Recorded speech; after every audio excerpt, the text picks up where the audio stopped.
name is Anthony. I'm going to be talking to you about the 5 barriers of effective listening.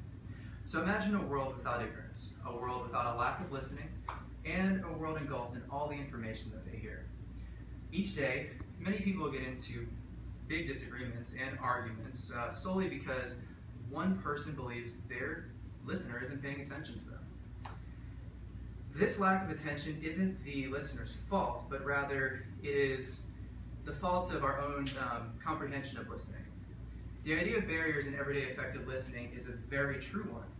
By effectively exposing the barriers, we can all cohabitate and communicate, more effectively. They say knowledge is power, and until someone knows something, they are not likely to actually fix it. So with that said, although I am a student studying the subject here, about effective listening, I have firsthand experience on why the topic can be so detrimental to one's interpersonal relationships, and also have seen the light. I have learned what they are, and I've come to, and I've made myself a better person and a better listener just by understanding what those barriers truly are. So there are 7 common barriers to effective listening. However, we will discuss just 5 that I find are the greatest ones. My personal experiences with the barriers affected my interpersonal relationships, and I've taken note of those barriers, and I have tried to fix them so not to negatively impact my relationships anymore. So it's hard to believe that we are all guilty of creating listening barriers on a daily basis. At any one time, we can individually exude 4 to 5 of those barriers and not even know it. So with that said, I like to talk a little bit about what these barriers are and what you can do to actually identify them. So noise is one of the most common barriers. Noise comes in many forms, as we all know. It's not just simply noise or TV distracting you, but rather it's something that influences your thinking.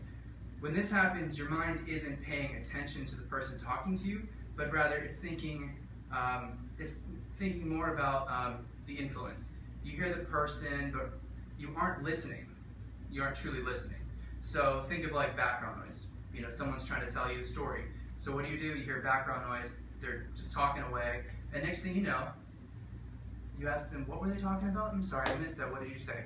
That is an effective barrier to listening. You're not paying attention to them whatsoever. Then we move our way into what we call pseudo-listening. Pseudo-listening is, in my opinion, one of the rudest barriers rather. Pseudo-listening actually comes when somebody's speaking to you, you're agreeing with them, but you're not really listening to them. So think of somebody speaking to you saying, hey, so this is going on in my life, I'm going through this, I'm going through that. Next thing you know, you're just literally nodding, yeah, I understand, okay, that's cool. Then they ask you, why is that cool? I'm going through something pretty tough in my life right now. You weren't listening, you're pretending to listen. That's what pseudo-listening is. Pseudo, the key word there, fake. It's fake listening. Then we're going to move our way down into what we call the rebuttal tendency. Well, first off, actually, pseudo-listening is just extremely disrespectful. I just have to highlight that, point blank, so disrespectful. So actually, I digressed. We're going to move on into the rebuttal tendency. Now, the rebuttal tendency is something that everyone is extremely guilty of.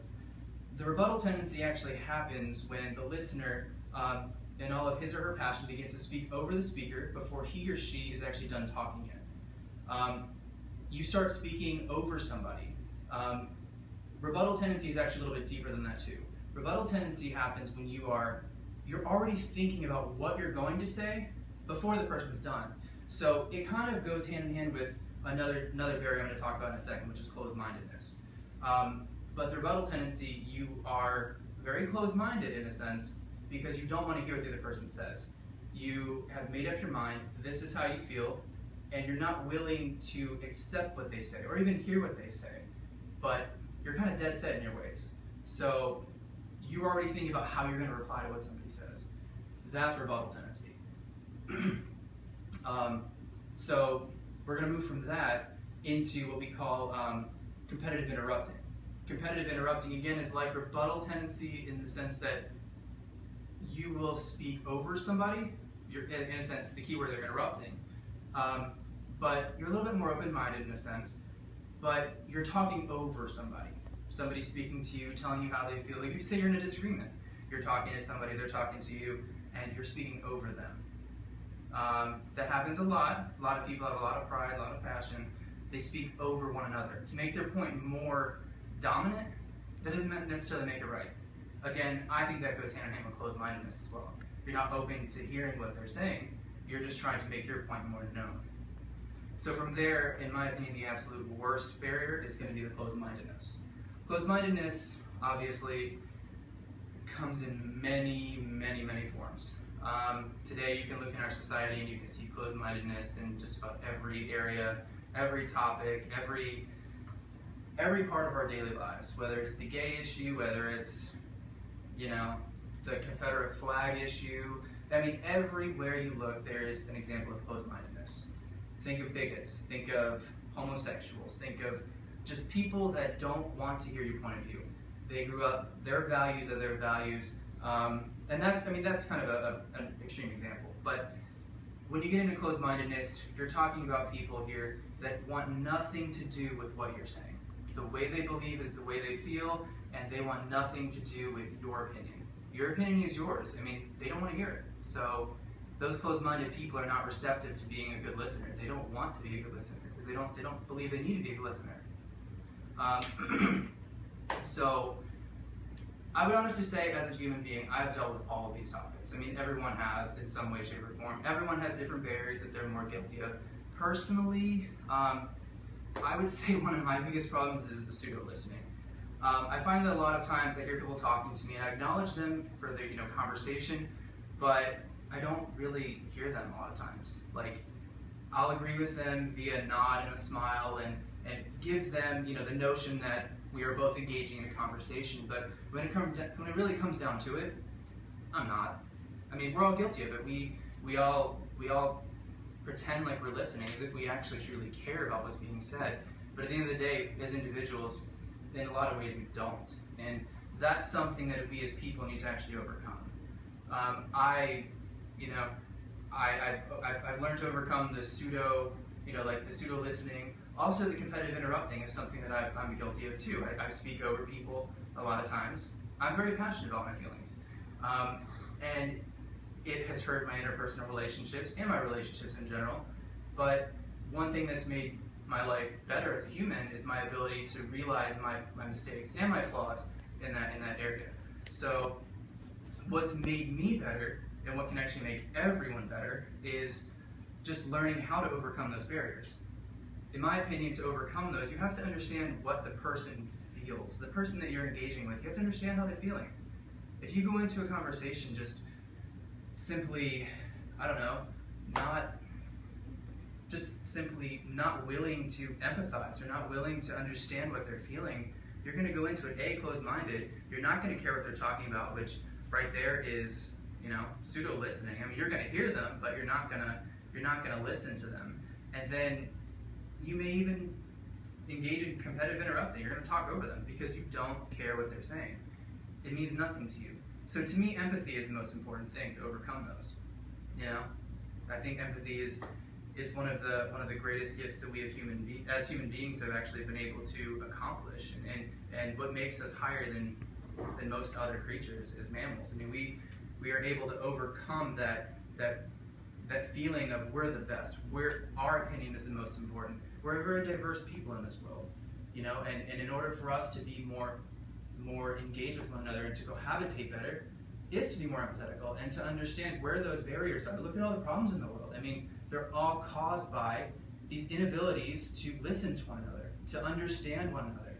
There's so many cultures in this world, and people don't understand how everyone else feels. And for us to overcome that, we have to understand how they feel. We can look at someone else and say, I don't agree with them. I don't whatsoever. But did you hear their point? That's what makes us good people. That's what makes us better. And, that is how we overcome these issues. So, I would like to just kind of wrap it up by just reminding everybody that barriers to effective listening do exist, and they do plague us every day. We as people have our own beliefs. We have our own morals, our own virtues, our own values, and they just make up who we are individually. Not necessarily as a collective, well, in some cases as a collective, in the more collectivist countries, or collectivist populations, but overall, we as individuals, we have our beliefs that make us who we are. And with that said, everyone must deal with these listening barriers that I have actually described to you today. We must understand how to overcome them. We must, if we want to continue to grow as people, we must understand how to overcome them and how to make the world a better place, you know? So a lack of understanding, compassion, and empathy can actually lead us down a road of unhappy relationships, riddled with all these barriers. They can only be fixed. Or overcome when we decide that we want to overcome them. When we decide that we want to listen to other people, you know. And actually, one of my absolute favorite quotes, one of my favorite books of all time is actually To Kill a Mockingbird. And I'm sure everyone's familiar with that book, you know, about a white guy who was accused of raping somebody. A black guy who was accused of raping a white woman who he never did. He was innocent, but because he was black, because of the color of his skin, no one wanted to hear him. Everyone was closed-minded. Hence why I say closed-minded is the nastiest of them all, I think.